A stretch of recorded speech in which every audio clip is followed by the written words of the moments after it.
Movie शुरू होती है एक लड़के को दिखाते हुए जो कि स्कूल जा रहा होता है। उसका नाम टॉम होता है। जैसे ही वो स्कूल पहुंचता है तो उसे एक लड़की नजर आती है जो कि उससे कहती है कि मैंने सुना है कि तुम पढ़ाई में काफी अच्छे हो, क्या तुम मेरी मदद करोगे। शाम को जब टॉम उस लड़की के घर जाता है तो देखता है कि उसका भाई जमीन पर बेहोश पड़ा हुआ है।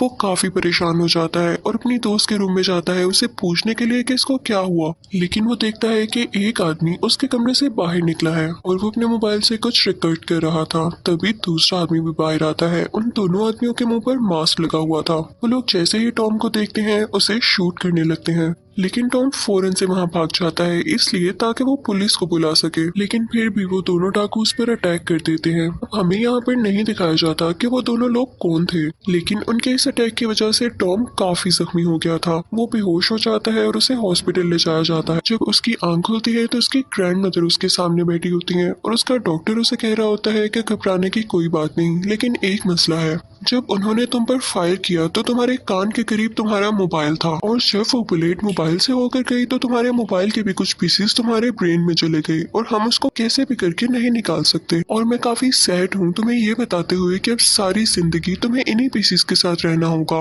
अब वो अपनी ग्रैंड मदर के साथ घर वापस आ रहा होता है कि देखता है गाड़ी के रेडियो के नंबर्स उसे कुछ अजीब दिखाई दे रहे हैं। उसे सारी रेस अपने सामने नजर आ रही थी अपनी आंख से। जब वो घर आता है तब भी उसके साथ यही चीज होती है और उसे कुछ समझ नहीं आता कि उसके साथ क्या हो रहा है। टॉम तंग आकर सो जाता है। नेक्स्ट डे जब उसकी आंख खुलती है तो उसकी ग्रैंड मदर उसे बताती हैं कि तुम्हारी दोस्त के साथ उस दिन किसी ने जबरदस्ती की थी। मुझे लगता है कि तुम्हें उसका हाल पूछने जाना चाहिए। टॉम की दोस्त का नाम लूसी होता है। जब वो लूसी के घर पहुंचता है तो देखता है कि उसका भाई बैठा हुआ है। वो दोनों आपस में बातें करने लगते हैं। तभी टॉम ये भी नोट करता है कि उसके घर में लगा वाईफाई और हर चीज से उसको सिग्नल साफ साफ दिखाई दे रहे हैं। फिर वो लूसी से मिलता है, उससे कुछ बातें करता है और वापस अपने घर आ जाता है। और जब वो अपने रूम की खिड़की से बाहर देखता है तो उसे वहां पर भी सिग्नल्स दिखाई देते हैं। उसे कुछ समझ नहीं आता तो वो बेहोश होकर गिर जाता है, और ये सब उन्हीं मोबाइल के पीसीस की वजह से हो रहा था। फिर उसके बाद उसे एक बैड बॉय का विजन आता है। वो उनके स्कूल में ही था और हर जगह वो बैड बॉय के नाम से ही मशहूर था क्योंकि वो सबको तंग किया करता था। टॉम समझ जाता है कि जिस दिन लूसी के साथ जबरदस्ती हुई वो भी वहीं कहीं था। ये सारी बातें टॉम अपने मेल बेस्ट फ्रेंड को बताता है, लेकिन वो कहता है कि ये तुम्हारी गलत फहमी है, तुम्हें गलत लग रहा है, ऐसा कैसे हो सकता है। उसके बाद वो दोनों स्कूल बस में बैठ जाते हैं जहाँ पर सारे स्टूडेंट्स अपने मोबाइल यूज कर रहे होते हैं। टॉम को उनके सिग्नल्स भी दिखाई दे रहे होते हैं। वो अपने ही ख्यालों में कहीं गुम होता है कि तभी उसका बेस्ट फ्रेंड उससे कहता है कि आज शाम पार्टी है, क्या तुम आने वाले हो। तो टॉम कहता है कि मैं कुछ नहीं कह सकता। अब टॉम स्कूल पहुंच चुका था। सारे बच्चे क्लासरूम में बैठ के अपना मोबाइल यूज कर रहे होते हैं फ्री टाइम में, लेकिन टॉम की नजर उसी बैड बॉय के मोबाइल फोन पर होती है कि वो क्या देख रहा है और उसके क्या क्या एक्टिविटीज हैं, क्योंकि उसे उस पर पूरा शक था कि इसने लूसी के साथ जरूर कुछ ना कुछ किया है या ये उसमें किसी न किसी तरह इन्वॉल्व जरूर है। फिर उसके बाद हम देखते हैं कि उस बैड बॉय को एक वीडियो रिसीव होती है। जब टॉम अपनी एनर्जी यूज करके उसे देखता है तो उसे पता चलता है कि ये तो वही वीडियो है जो उस दिन लूसी के साथ हुआ। टॉम को ये देख के काफी गुस्सा आ रहा था, तो वो वहाँ की सारी रेस जमा करता है जिसकी वजह से उस बैड बॉय का मोबाइल फोन काफी गर्म हो जाता है। टॉम को ये जान के खुशी होती है कि वो किसी का भी मोबाइल फोन इस तरह से क्रैश कर सकता है और कुछ रेस इकट्ठी कर सकता है। अब रात को हम देखते हैं कि टॉम उसी पार्टी में जाता है जिस पार्टी का उसके बेस्ट फ्रेंड ने उसे बताया था। वहाँ पर वो देखता है कि उस बैड बॉय के और भी दोस्त आए होते हैं और उनके शूज बिल्कुल उन आदमियों के शूज जैसे थे जो उस दिन लूसी के घर आए हुए थे। उसको ये बात कंफर्म हो जाती है कि मैं जरूर सच सोच रहा हूँ।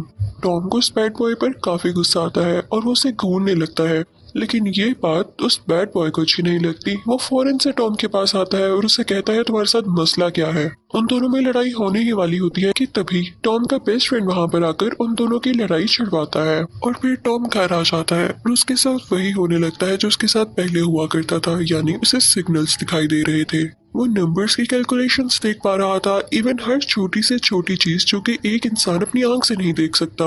टॉम अपनी इन पावर्स को यूज करके हैकिंग भी सीख लेता है और फिर वो उस बैड बॉय के नंबर पर टेक्स्ट भेजता है कि मैं तुम पर नजर रखे हुए हूँ, लेकिन वो अपना नाम नहीं बताता। वो उसके दोस्तों के सेल फोन पर भी सेम मैसेज भेजता है और फिर उसके बाद वो लूसी के पास जाता है और उसे कहता है कि आओ कहीं घूमने चले। वहाँ पर लूसी टॉम से कहती है कि मैं फिलहाल स्कूल नहीं आ सकूंगी। तो टॉम उसे समझाता है कि अगर तुम स्कूल नहीं आओगी तो कैसे पढ़ोगी, और हमें तो एक साथ एग्जाम पास करना है ना, तुम तो स्ट्रांग हो। और फिर इसके बाद ये दोनों बातें करके वहां से जा रहे होते हैं कि तभी इनका सामना उसी बैड बॉय से होता है। वो बैड बॉय और उसके काफी ज्यादा दोस्त इनके सामने आते हैं और उनसे कहते हैं कि मुझे काफी बुरा लग रहा है लूसी के लिए। हम जरूर पता लगाएंगे कि किन लोगों ने इनके साथ बुरा किया, क्योंकि टॉम जानता था कि सब कुछ उसी बैड बॉय ने किया है। तो उसे उस पर गुस्सा आने लगता है और कहता है कि तुम छोड़ दो, तुम जाओ यहाँ से। और ये बात सुनकर उस बैड बॉय को भी गुस्सा आ जाता है और वो उससे लड़ने लगता है। टॉम वहाँ से लूसी को ले जाता है और उसे उसके घर छोड़ता है। और फिर जब वो वहाँ से वापिस आ रहा होता है तो देखता है कि वो बैड बॉय और उसके दोस्त एक गाड़ी चुराने की कोशिश कर रहे हैं। वो उसका लॉक तोड़कर अंदर चले जाते हैं और जब वो गाड़ी में बैठते हैं तो टॉम अपनी पावर्स यूज करके गाड़ी को लॉक कर देता है। अब वो बैड बॉय और उसका गैंग बाहर निकलने की काफी कोशिश करता है, लेकिन वो कैसे निकल सकते थे। और ये सीन टॉम काफी इंजॉय कर रहा होता है। और फिर टॉम अपनी पावर्स यूज कर गाड़ी के अंदर हीट को बढ़ा देता है, जिसकी वजह से गाड़ी में आग लग जाती है। अब ये सारे लोग गाड़ी में स्टक थे और काफी गर्मी में थे। तो गाड़ी के रेडियो में टॉम की आवाज आती है कि तुम ही लोग हो ना जिन्होंने लूसी के साथ बुरा किया। अब वो लोग डरे होते हैं और उन्हें पता होता है कि ये हैकर अब हमारी जान नहीं छोड़ने वाला। तो वो कहते हैं कि हाँ, हम नहीं किया। टॉम उनसे कहता है कि मुझे अपने बॉस के बारे में बताओ जिसने तुम्हें गन दी और ये सब करने को कहा। तो वो बच्चे कहते हैं कि वो एक ड्रग डीलर है। टॉम उन सबको छोड़ देता है और अब वो घर आता है उस ड्रग डीलर का पता लगाने के लिए। अब अगले दिन टॉम वहां पर पहुंचता है जहां पे वो ड्रग डीलर रहता था। वो उसकी गाड़ी खोलकर उसे गंदा करने लगता है और इसकी वीडियो बना के अपनी पावर का यूज करके उस ड्रग डीलर की स्क्रीन पर दिखाता है। और जब वो आदमी ये देखता है कि उसकी गाड़ी गंदी हो रही है तो वो फौरन से बाहर आता है गुस्से में, लेकिन उसे बाहर कोई भी नहीं दिखता। और इसी बात का फायदा उठाते हुए टॉम उसके घर के अंदर चला जाता है और सारी लाइट्स तोड़ देता है, हर चीज खराब कर देता है। इसके बाद वो उसके घर से काफी ज्यादा ड्रग्स उठाता है और अपने घर लाकर उनको छोटे छोटे पैकेट्स में बंद करके उस बैड बॉय और उसके गैंग के घर में छोड़ आता है। और फिर पुलिस को इन्फॉर्म करता है। पुलिस उनके घर पर रेड मारती है और उनको पता चल जाता है कि इनके घर में ड्रग है और वो उन सब को अरेस्ट कर लेती है। अब टॉम अपनी पावर से उस ड्रग डीलर का सारा बैंक अकाउंट खाली कर देता है। उस ड्रग डीलर को कुछ समझ नहीं आ रहा होता तो वो आगे से अपने बॉस को कॉल करता है कि ये सब हो गया है। तो उसका बॉस कहता है कि ठीक है, मैं तुम्हें और ड्रग्स भेज रहा हूँ, अब की बार ख्याल रखना। टॉम को भी ये सब कुछ पता चल जाता है और अब जिस जगह पर ड्रग्स आनी थी टॉम वहाँ पर अपना फेस कवर करके पहुंच जाता है। लेकिन वो ड्रग डीलर टॉम को वहाँ पर देख लेता है, वो उससे बहुत मारता है। लेकिन टॉम भी अपनी पावर्स यूज करके वहाँ पर इलेक्ट्रोमैग्नेटिक वेव्स बढ़ा देता है, जिसकी वजह से सबकी बॉडी में दर्द होने लगता है। टॉम काफी इंजर्ड हो चुका था, इसलिए वो रास्ते में कहीं बेहोश हो जाता है। और जब उसे होश आती है सुबह तो वो अपने घर आता है। वो देखता है कि वही ड्रग डीलर और उसका बॉस उसके घर आए हुए हैं और उसके घर वालों को डरा रहे हैं। और फिर सबसे बड़ा बॉस टॉम से कहता है कि मैं जानता हूँ तुम्हें बहुत पावर्स है, तुम वेव्स को कंट्रोल कर सकते हो, किसी का भी मोबाइल हैक कर सकते हो, इवन बैंक अकाउंट्स भी खाली करा सकते हो। ऐसी कौन सी पावर आ गई है तुम्हारे पास? तो मेरे लिए भी दूसरे लोगों के बैंक अकाउंट्स हैक करो और वो सारा पैसा लाकर मुझे दे दो। और अगर तुमने ऐसा ना किया तो मैंने लूसी को किडनैप कर रखा है और आगे फिर तुम जानते हो। टॉम को पता चलता है कि इन लोगों ने लूसी को और उसकी ग्रैंड मदर दोनों को किडनैप कर रखा है। वो बॉस टॉम को जोर दे रहा होता है कि फौरन से उसके अकाउंट में पैसे ट्रांसफर किए जाएं और टॉम को ऐसा करना पड़ता है। लेकिन तभी टॉम को आइडिया आता है कि अगर मैं मोबाइल कंट्रोल कर ही सकता हूँ तो क्यों ना मैं लूसी के मोबाइल से पुलिस को कॉल कर दूं। और वो ऐसा ही करता है। पुलिस लोकेशन जानकर वहाँ पर आ जाती है। अब वो बॉस टॉम से कहता है कि तुम हैरान हो रहे होगे कि मुझे तुम्हारे बारे में किसने बताया, तो ये जानकर और हैरान हो जाओ, वो कोई और नहीं तुम्हारा बेस्ट फ्रेंड ही था जिसने तुम्हें धोखा दे दिया चंद पैसों की खातिर। और अगर तुम मुझे अब नहीं बताने वाले या मेरे अकाउंट में पैसे नहीं ट्रांसफर कराने वाले तो फिर अपनी खैर बनाना। अब वो बॉस उसी बैड बॉय को कॉल करने लगता है जिसने लूसी को किडनैप कर रखा था, लेकिन वो उसकी कॉल नहीं उठा रहा होता।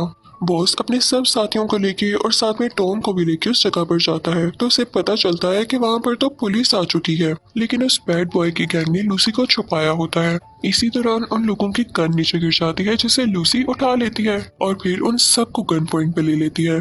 वो उन लोगों से कहती है कि तुम्हें शर्म नहीं आई, मैं तुम्हारी क्लास फेलो थी और बहन की तरह थी, फिर भी तुम लोगों ने मेरे साथ ये सब किया। उस दिन मैंने तुम लोगों को पहचान लिया था तुम लोगों की आवाज से, लेकिन मैं खामोश थी क्योंकि मुझे यकीन नहीं आ रहा था। तुम लोग मुझसे माफी मांगो वरना मैं तुम लोगों को कभी माफ नहीं करूंगी। वो सब लोग उससे माफी मांगते हैं और लूसी वहाँ से बाहर आ जाती है। तभी वो देखती है कि उसके सामने उस ड्रग लड़की लड़का बॉस खड़ा है। वो लूसी को फिर से पकड़ लेता है और तभी वहाँ पर टॉम आ जाता है। वो बॉस टॉम से कहता है कि फौरन से मेरे अकाउंट में सब के सब पैसे ट्रांसफर कर दो वरना लूसी गई आज। अब टॉम को ये सब सुनने के बाद काफी गुस्सा आ रहा होता है। वो उन सब के मोबाइल फोन्स को ब्लास्ट कर देता है जिससे वो सारे लोग काफी जख्मी हो जाते हैं और उनके मोबाइल फोन्स भी अब क्रैश हो चुके थे। उसके बाद टॉम लूसी को वहां से लेकर चलने लगता है लेकिन तभी पीछे से वही बॉस आ जाता है। अब टॉम किसी भी हाल में खुद को नुकसान पहुंचाने नहीं दे सकता था। वो दोबारा से सब वेव्स को इकट्ठा करता है और उन लोगों पर ब्लास्ट कर देता है जिससे वो सारे लोग मर जाते हैं, वो बैड बॉय भी। और यहाँ पर वो खुद भी बेहोश हो जाता है। लेकिन नेक्स्ट डे जब उसकी आंख खुलती है तो वो देखता है कि हॉस्पिटल में उसकी ग्रैंड मदर है उसके साथ। और फिर काफी दिन गुजर जाते हैं, सब कुछ नॉर्मल हो जाता है। अब टॉम एक बार फिर से लूसी के घर की तरफ जा रहा होता है कि तभी रास्ते में उसका बेस्ट फ्रेंड उसे मिलता है जो कि उसके पास आकर उससे कहता है मुझे माफ कर दो, मैं शर्मिंदा हूँ, मैं ऐसा नहीं करना चाहता था लेकिन उससे मुझे पता नहीं क्या हुआ, पैसों के लालच में मैंने ये कर दिया, लेकिन मुझे माफ कर दो। टॉम कहता है कि बस करो, मैं जान गया था कि उस दिन तुम ही थे लूसी के घर जो कि वो सब रिकॉर्ड कर रहे थे, लेकिन मैंने तुम्हें कुछ नहीं कहा क्योंकि मैं जानता था तुम मेरे एक अच्छे दोस्त हो। मैंने तुम्हें एक और मौका दिया कि शायद तुम सुधर जाओ लेकिन तुम कभी मेरे दोस्त थे ही नहीं। आइंदा के बाद कभी भी मेरे सामने मत आना। और ये कह के टॉम लूसी से मिलता है।